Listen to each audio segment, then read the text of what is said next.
Bhagavad Gita is a book of mankind's collected experience of and answers to life's most basic questions.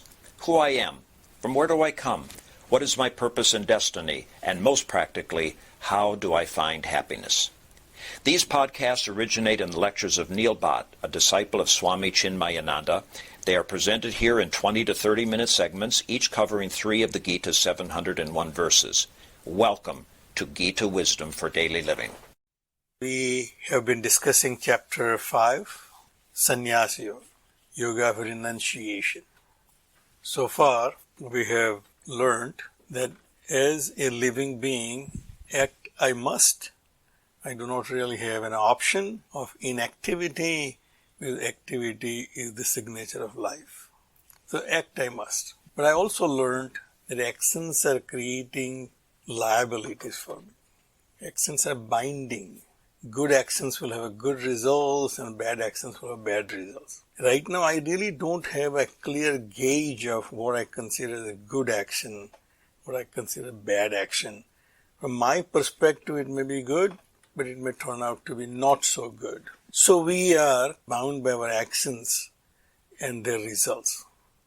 So how to get out of this cycle of acting and then the world reacting and I react to the world's reactions?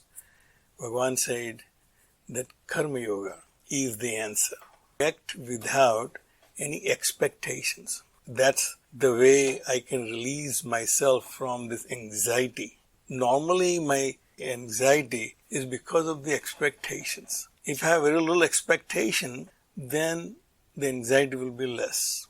If I have no expectation, then I have no anxiety whatsoever. When I play with my granddaughter, in that I have no expectation whether I will win or lose, and therefore there is no anxiety. But for her there is lots of anxiety. I need to win. So when I am engaged in an activity which has no expectation, then the anxiety will be minimal or none. But then I also come to the conclusion that whatever I am doing is because the way Bhagwan made me, or the way the situations are, or the karma phala which I am getting from the world outside, which is controlled by someone other than me. That must be Bhagwan. Why I am the way I am? Because Bhagwan must have created me like that. Why I encounter the situation which I encounter? Because that's what Bhagwan created the situation for me. And then my actions and results are controlled by that higher being who is beyond the world of perception that I have. Bhagwan changed that paradigm for us in last few verses saying, the Prabhu is not involved in any of your actions. I also do not take any of your papa or punya. Your papa and punya are not affecting me the Lord. Lord is not tainted by my actions. If we are all existing in the Lord's being, then all our actions should be affecting the Lord. If I am in a room, and in that room, if I do something, that will affect the environment of the room. If there are more people there and they are acting in the room, their actions will affect the environment of the room. If everybody is smoking in the room, the environment of the room will get affected by that activity of smoking. So we see that correlation. If I act, it will affect everything. Bhagwan said, it really does not affect me. If I am in a room, and the room gets contaminated by the activities in the room, what is getting contaminated is actually the conditioning of the room. I may have dirty floor, I may have smelly air, but these are all conditioning. But the nature of the space remains uncontaminated. It does not get contaminated by any of these activities. So the space remains untainted. Conditioning are getting tainted by the activities. In the same way, Bhagwan said that your actions are affecting your conditioning only, not your own self. The self in you, which is lordship over you, which makes you who you are, is not affected by your actions. It is also not involved in connecting action and the results. Even when I am performing Karma Yoga, it does not mean that the results will not come. Results will come, but they will be as per Svabhave Vastu Pravartate, as per the nature of the world and my actions. But I will not be tainted by it. And Bhagavan said, that's Karma Yoga. If you do not get involved in the results, then your activity is not binding. So in verse 10, Bhagavan said, Brahmani adaya karmani sangam tyaktva karoti yaha lipyate nasa papena padmapatram iva ambasa. There is only one way that you can get out of this cycle of acting and then reacting and reacting to the reactions, which continues. I act, the world reacts. I react to the world's reactions, world react again, and the cycle continues. But what is the only way you can get out of is Brahmani adhaya karmani. One who offers all his actions to that underlying reality which makes me capable of acting. If there is no consciousness in me, there is no activity in me. All the activities I have right now are taken credit for either belongs to the body or the mind or the intellect. None of them I give credit to the consciousness that I'm only doing this because I'm conscious, I'm alive. And Bhagavan said that consciousness in you is the Lord, is the Prabhu. He is residing in this 9-gated city but not taking part in any activity. Kathopanishad says 11-gated city. So there are 9 gates which we can see, 7 on my face, 2 on my lower body, but Kathopanishad add 2 more. One is the navel through which I was connected in my mother's womb, and the Brahmaradra, top of your head, which is the exit point for the consciousness to leave the city. So that will become 11-gated city as per Kathopanishad. The one who is ruling this city, one point of time it will leave this city. But it says that entity, my consciousness, is not limited to this city. This city is just one of its dwellings. But it is Vibhum, Vishwavyapi, is pervading in this entire cosmos. The limit of cosmos is the limit of your mental projection. One who is assigning all these activities to that self which enables you to act, sangam tyaktva, without any attachment, karoti yaha, act in this manner. That he is not attached to the actions and the results, but he is a third-party observer. What my actions were and what the results are now. He is not completely detached as a stone of no emotion, but even the emotions of joy and sorrow he sees as the third party. Body is enjoying, body is suffering. Mind is enjoying, mind is suffering. Intellect is enjoying, intellect is suffering. But I, the self, is not involved in it. So, Bhagavan says, Brahmani adaya karmani sangam tyaktva karoti yaha lipyate nasa papena padmapatram ambasa. He does not get tainted by sins. Sins are actually my liabilities. My actions which were not appropriate and now giving me wrong results are creating wrong impressions on my mind. But if I'm not involved in it, and if I don't take credit for them, then obviously I will not be tainted by them. So Bhagavan says, this is the key, that you should act in this manner. And then last few verses we have seen, they actually gave us the method of how to reach that state where I can offer all my actions to Brahman, my own consciousness, which is the Lord of my being as this individual being, but he is also all-pervading. He is not limited to me.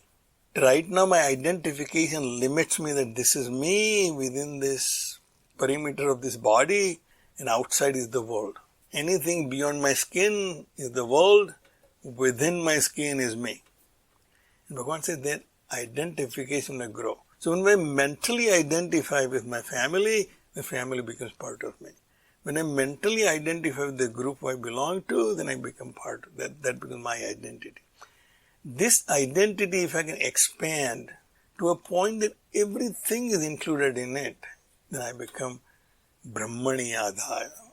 I've taken refuge in the Brahman. So Bhagavan said, Tad buddhayaha.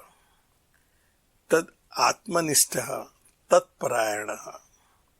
That tat which we have heard in this great Mahavakya, that which is all pervading, including my own self, right now I'm not concerned about that, because I'm so concerned about this limited being that I am, that I've been focused on it. Therefore I think that I am the doer. Everything I do, I see clearly that I am the doer. I brush my teeth, I get up in the morning, I go to work. I see that limited being is the doer. Bhagavad says, now you consciously try to think that you are not the doer. Even though your mind tells you that you are the doer, you counteract it by thinking you are not the doer. You tell your mind that you are only functioning because you are conscious.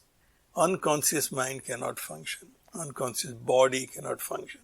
You consciously think that you are not the doer in every activity that you perform. So that's an exercise. Is mitigating factor we add into our activity.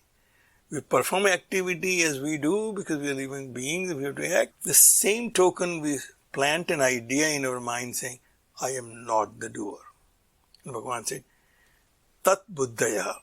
This intellect which is constantly dissecting who is the doer, what's happening, what the result would be, what is right, what is wrong, that intellect is right now telling me I am the doer. It is supporting the ego which says I am the doer. That intellect should now stop supporting the ego which says I, the limited being, the actor, is acting. But now that intellect should place itself in that tat which is all pervading, that vibhu. When I try to connect my intellect purposely and consciously, then Bhagavan said, my intellect becomes one with that tat. Tat atmanishtaha. More and more I think about my connection with that all-pervading self. That is, all-pervading self is almighty and all-pervading. There is no existence for me which is separate from him. And therefore, myself also I should identify with that self. And tat parayana, that becomes my goal. Bhagavan said, when you act that way, then gacchanti apunaravrittim. Then you will never have this confusion about this limited being is me. Once I start having my intellect established in that, then I'll start seeing the world in a very different light. Even though I will see the plurality outside, I will see there is a singularity functioning through this plurality. Science tells that we all look different from each other, but we are all made up of the same material. That material the science cannot find. They keep saying the space is empty, then they say, oh no, space was filled with ether, no, space is empty. Then now they say space is filled with Higgs bosons or Higgs field. Vedanta says this space is filled with consciousness. And Bhagavan said, once you identify with that, you will see everything different, but at the same time same. Iha eva tair jitaha sargaha isam samme sthitam manaha. Right here and now. Once you establish the intellect in that all-pervading self, our senses are so limited that we can only see the perception of what thing is, which is called phenomenon.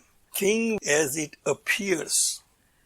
But noumenon is the thing as it is. When I place my intellect into the reality, I see the thing as it is. Our senses are not capable, so we have to have all kinds of equipment to support our perception to get toward the things as they are. We thought the world is solid. Once we started exploring through other equipment which are more powerful than my senses, we figured out the world is not solid. Atom which considered is solid is actually nothing but hollow space. If you take all the space out of atoms and reduce the Empire State Building into just a solid mass which is the nucleus in atom, it will be the size of a grain of salt, but as heavy as it is right now. When I realized that through my intellect identified with that Brahman, right here and now, Tair jitah sargaha. I can conquer this identification with this limited being, and therefore they won't be coming back to the same confusion again. Isam samye sthitam manaha. For those whose mind is established in equanimity. I'm seeing the singularity in this plurality. I see the differences, but I also see the sameness in all. Nirdosahi samam brahma tasmad brahmani te sthitaha. Because when I realize the nature of the Brahman, that this plurality which I see is nothing but an appearance. It is not real. The world of matter which seems so solid is nothing but an appearance. It's a relative reality. My senses, my body, in the world of matter, when they react, they look solid to each other. But seeing it from the perspective of quantum physics, there is no solid material whatsoever. Nirdosham, it does not have any stain on it. This Brahman, this all-pervading self, the all-pervading consciousness, has no plurality in it, no stain in it, untainted. Samam Brahma, because it's homogeneous, it's not heterogeneous. And therefore, Tasmad Brahmani te sthitaha. So they get established in the Brahman. Therefore, they can conquer this coming and going right here in this life. Swami Tejamananda says that this is the only chance we have. In this world, Mrityulok, only we can achieve this. Because in Patal Lok, which is the lok below us, there's the entities which do not have as awareness I have, they are not even aware of bondage or liberation. In Swargalok, the entities which are much higher than us, they are so engaged in that happiness that they are not even looking for liberation. And they will never get liberated. But we can get liberated because we see the both sides of the coin, happiness and unhappiness. Tasmad Brahmani te sthitaha.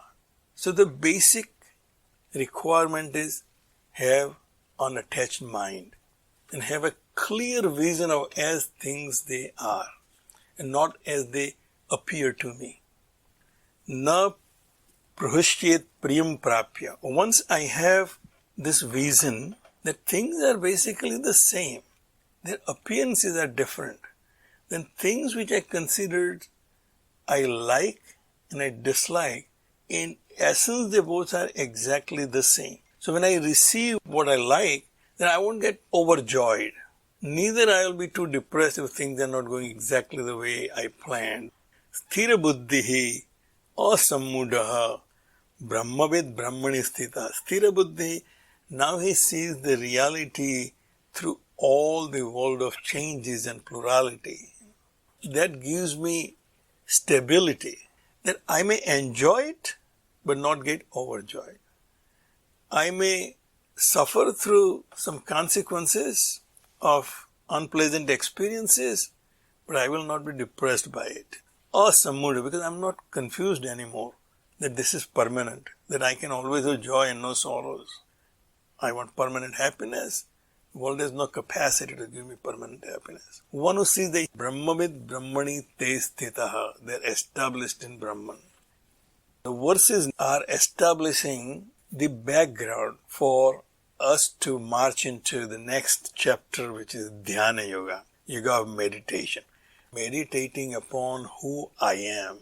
So the preparation is Bahyasparsesu asaktatma, one who is unattached, one whose mind is not tainted by the perceptions of the world outside. Bahyasparsa, when my senses go out and contact the world outside, it creates sensation, which creates impressions on my mind. If my mind is not affected by it, it gets the impression but does not get affected by it. It does not judge this experience as pleasant or unpleasant. Vindati atmani yat sukham. He sees that stability, the equanimity, that peace which is pervading through the self, where there is no activity taking place. Sa Brahma Yoga Yuktatma Sukham Akshayam Asnute. such a person who is fully established in Brahman, in other words, one who has fully understood the reality of things and being, reality of the self, that the consciousness itself is ever present, all pervading, never getting affected by any actions, any papa, any punya. That which is getting affected is the body, mind and intellect. Those appearances are just appearances. There is no real reality there. We continue to use this word Maya in our discussion. Maya is that which is not there but appears to be there. It's another modern physics and new theory called holographic theory. They are saying that the world we see, the three-dimensional world as real, is nothing but a hologram. Obviously, it's still a theory. The actual reality is two-dimensional. All the information in the two-dimensional reality projecting the three-dimensional world, which our philosophers in our sages have said is Maya. That which appears so real right now is nothing but an appearance. My mind gets affected by the appearance and does not grasp the reality. But if I place my intellect in that all-pervading, ever-existent self, then I should be able to see the reality as it is. Sukham aksham aksnate, and then he achieves that everlasting joy, everlasting bliss, which I had been seeking all along. We'll stop right here. If you find this podcast helpful, please support it by donating any amount by going to the episode's website at neilbhatt.podbean.com or at chinmayarichmond.org. Thank you. Om Sarve Bhavantu Sukhina Sarve Santu Niramayaha Sarve Bhadrani Pashyantu Ma Kaschid Dukkha Bhag Bhave. Om Shantihi Shantihi Shantihi. Harihi Om. Shri Gurubhyo Namaha. Harihi Om.